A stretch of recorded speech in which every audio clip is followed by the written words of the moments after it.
Hey friends, welcome to my channel. Today we are discussing macros. Macronutrients, they are the three essential components that your body needs for energy.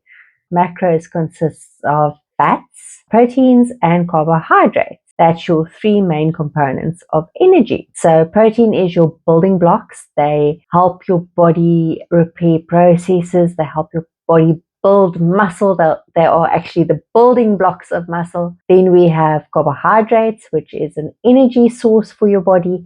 And then we have fats, also an energy source for the body, but they are essential to maintain a good hormone balance. So without fats, your hormones don't work properly. So why is it important that we know what macros are? Macros are essential for body composition and overall health. So without these components, you're just going to wither away. By manipulating the proportions of your macro split, you can actually transform your body, either whether that is building muscle or losing fat.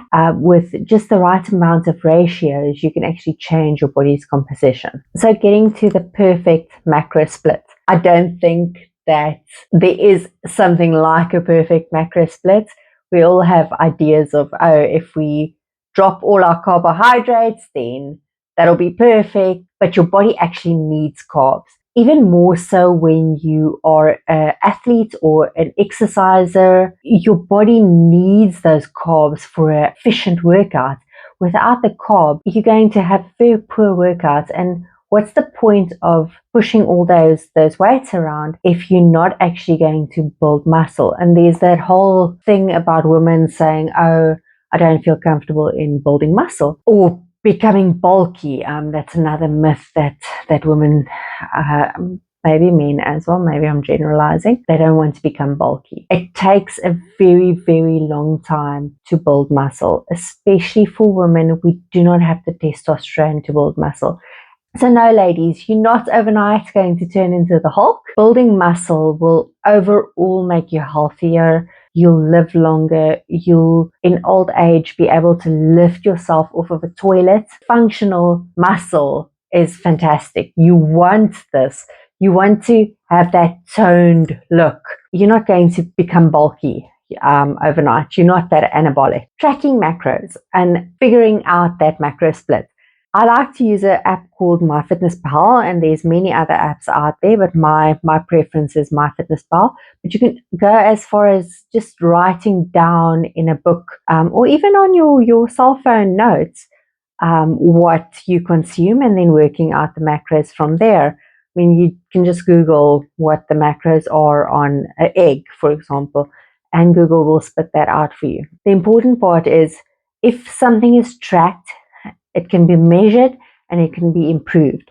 It's a triggering topic for some, because it can linger on the idea of being obsessive about your calorie intake. And you don't have to track forever.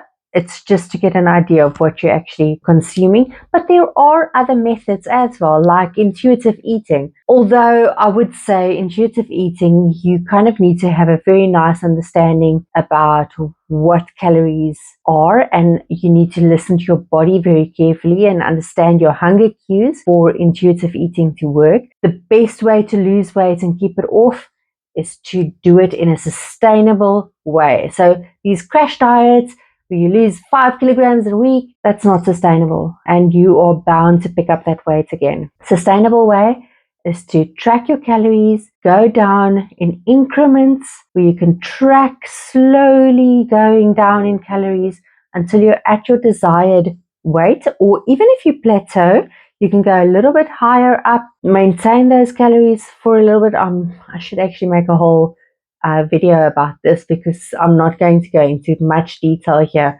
but your aim is to do it slowly and controlled while exercising, so you can actually build muscle and lose fat.